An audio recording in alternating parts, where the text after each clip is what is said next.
라디오 힐링 요가 시간입니다. 오늘은요, 기본적인 욕망 중에 탐식 준비해 봤습니다. 이거는 사실은요, 고백하자면 제가 좀 관심이 많아요. 음식에 대한 절제가 좀 안 돼 가지고요. 그래서 이걸 어떻게 좀 정리할 수 있을까 싶어서 준비했는데 관심 많으신가요? 왜 더 관심을 갖게 됐냐면요. 모든 경전, 요가경에 뭐 요가수트라, 하타요가 프라디피카, 게랑다 쌍이타, 쉬바 쌍이타 모든데요. 그리고 부처님 경전에도 보면 마음을 조절하고 지혜롭고 행복하게 살기 위해서는 음식 조절해야 된다 하는 내용이 다 나오는 거예요. 그래서 제가 이걸 조절을 안 하면 이게 삶의 마지막 지점에 부끄러울 수밖에 없겠구나. 그럼 음식을 먼저 좀 조절해 볼까? 이렇게 생각하면서 자료를 모으다 보니까 150 페이지가 넘더라고요. 그래서 이걸 아무리 줄여도 한 2-3주 되겠다 싶은데 제가 한번 잘 천천히 정리하도록 노력해 볼게요. '수행의 기본은 음식이다.' 이렇게 생각하면 좋을 것 같은데요. 그러니까 종교마다 찾아보니까요. 그 많은 음식들이 다 달라요. 그게 아마 사회 문화 때문일 텐데요. 마지막 지점은 다 똑같아요. 감정과 욕망에 흔들리지 않고 신성함의 힘을 잘 찾아가기 위해서는 음식을 조절해야 된다. 그래서 그 음식 문화가 곳곳에 많이 나와 있거든요. 탐식의 이렇게 의미를 보니까요. 인간은 음식과 뗄래야 뗄 수 없는 관계고 음식을 먹지 않으면 삶을 영위할 수 없기 때문에 원초적인 욕망의 대상이 된다. 이게 사전적 의미입니다. 원초적인 욕망의 대상이에요. 근데 정말 부끄러운 얘기를 먼저 하고 가자면 사람만 배부를 때 먹는데요. 동물들은 아무리 배불러도요. 아니 아무리 맛있어도 다시 갈게요. 부장님 오늘 계속 죄송해요.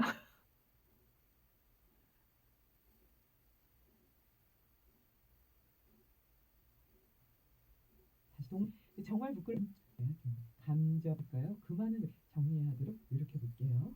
수행의 기본은 음식이다. 이렇게 생각하면 좋을 것 같은데요. 그러니까 종교마다 찾아보니까요. 그 많은 음식들이 다 달라요. 그게 아마 사실 좋지 같고요. 부를 때 먹는데요. 동물들은 아무리 배불러도요. 아니 아무리 맛있어도 면 사람만 배부를 때 먹는데요. 동물들은 사람만 배부를 때 먹는데요.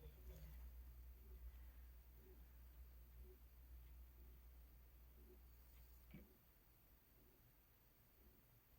표적인 욕망의 대상이에요. 정말 부끄러운 얘기를 먼저 하자면 사람만 배부를 때 먹는다요. 그러니까 동물들은요. 아무리 좋아하는 그런데요. 예,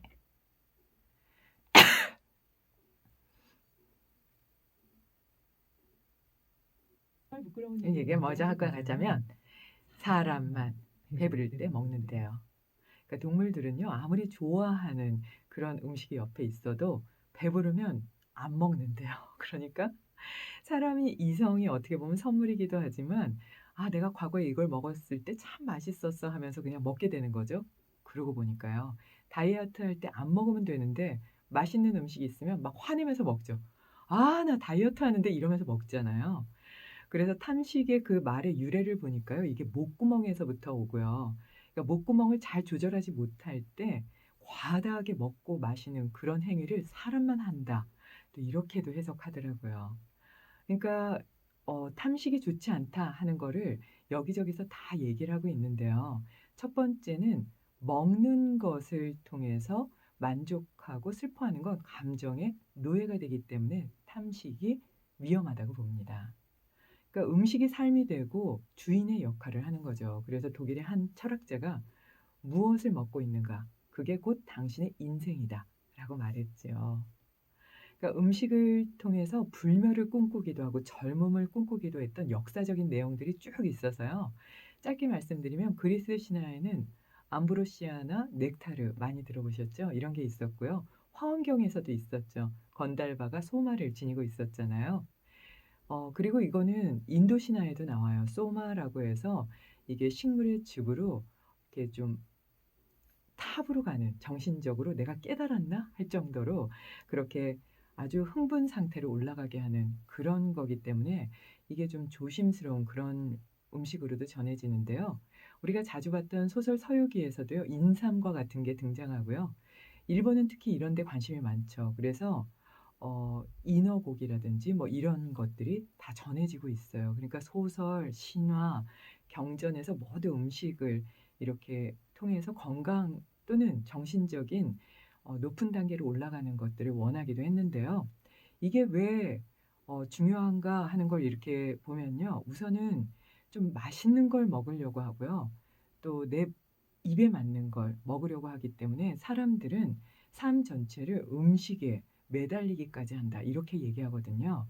그래서 율법에 어긋난 음식을 먹지 말아라 이러니까 뒤에 숨겨 놓고 더 많이 먹고 더 폭식했기 때문에 중세 세대에는 이게 문제가 됐다고 합니다. 그러니까 고기를 먹지 말아라 이랬더니 고기는 빠지고 달팽이나 비버나 개구리나 거북이 이런 모든 생명체들을 다 갖다가 식탁 위에 얹었다는 거예요. 그러니까 음식에 대해서는 정말 지혜롭게 행하지 않으면 문제가 커지는데요. 부처님께서도 고행하시는 동안에는 음식으로서 처음 먼저 수행을 시도하셨죠. 그래서 대추 한 알로 보내시다가 맵쌀 한 알 드시고 하루 한 끼 사흘, 이을에 계속 이렇게 안 드시다가 나중에는 이게 거의 뭐 갈비뼈가 석가래처럼 그렇게 느껴질 정도가 됐을 때 타락죽을 드셨잖아요. 그래서 인제 바르공양할 때도 마치 기도하듯이 거룩한 깨달음을 위해서 '나는 이 음식을 먹습니다.' 하면서 드시는 그 마음을 우리도 계속 이어가고 있는 게 아닌가 싶은데요. 탐식 이러면 우선은 급하게 먹는 속식, 빨리빨리 먹는 거는 욕망을 어떻게 잡을 순간이 없잖아요. 그래서 이게 가장 위험하다고 해요. 그러니까 후룩후룩 소리 내면서 먹는 거요. 그리고 이렇게 개걸스럽게 먹는 건 아주 맹렬하게 욕심에 집착하는 거기 때문에 어리석다. 그래서 이거는 타인에 대한 배려 또한 사라진 것이기 때문에 절대 해서는 안 된다. 이렇게 얘기를 하고요. 과식은 안 좋은 건 알지만 먹는 건 그냥 배가 불러서라도 내 욕망을 채우기 위한 더 없는 어리석음이라고 합니다. 게다가 까다롭게 먹는 미식은 가장 안 좋은 것으로 이렇게 구분돼요. 그냥 음식 자체를 감사해야 되는데 '아 이건 마음에 안 들어. 저건 마음에 안 들어.' 이렇게 생각하는 것 자체가 죄악이라는 거죠. 그래서 사치스럽게 먹는 호식이라든지 내 미각을 따라가는 것 이거는 절대 해서는 안 된다고 보는데요. 비싼 음식을 공들여서 준비해서 급하게 먹고 식사 시간만 기다리고 있고 개걸스럽게 먹고 이런 거는 죄에 들어갈 정도로 중세에는 하나의 그 '이렇게 살면 안 된다.' 하는 카테고리 안으로 넣었다고 해요. 어떻게 드시고 계신가요? 제가 이 내용을 쫙 정리하면서 정말 찔리기도 하고요. '난 좀 더 음식을 조절해야 되겠다.' 이렇게 생각하게 됐거든요. 명상 음악과 함께 그 내용들을 좀 정리해 봤습니다.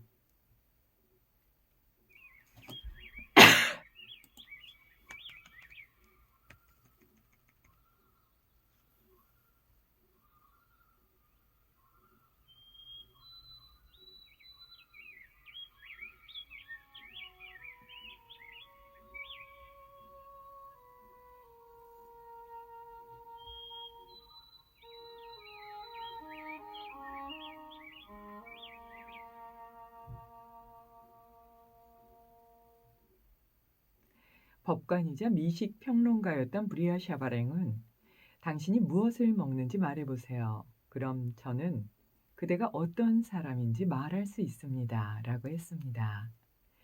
그만큼 음식을 섭취하는 습관은 영혼, 정신, 심리 상태와 몸의 상태에 직접적인 영향을 미치게 되지요. 때문에 행복하고 지혜로운 삶을 살아가는 조건 중에 첫 번째 등장하는 게 음식 섭취의 문제가 아닌가 합니다. 여러분은 어떤 음식을 어떻게 드시고 계신가요? 탐식으로 인해서 삶이 무겁고 무지한 욕망 속에서 헤어나지 못하는 그런 순간이 오게 되면 우선 식사를 하는 습관을 바꾸어야만 한다라고 전해지는데요. 그 첫 번째가 감사한 마음을 새기는 겁니다. 우선 음식이 마련된 모든 인연들에게 감사함을 새기다 보면 음식에 대한 탐심이 고요해져서 허겁지겁 배고픔을 채우기 위한 미각을 따라가는 그런 욕망에서 한 걸음 멀어지게 되고요. 고요한 신성함으로 보다 가까워질 수 있기 때문이라고 하는데요. 자연과 내가 하나이고 존재하는 모든 인연들과 내가 하나임을 잊고 잠시 음식에 집착해서 음식의 노예가 된 순간은 없는지 세심히 살필 수 있어야겠습니다.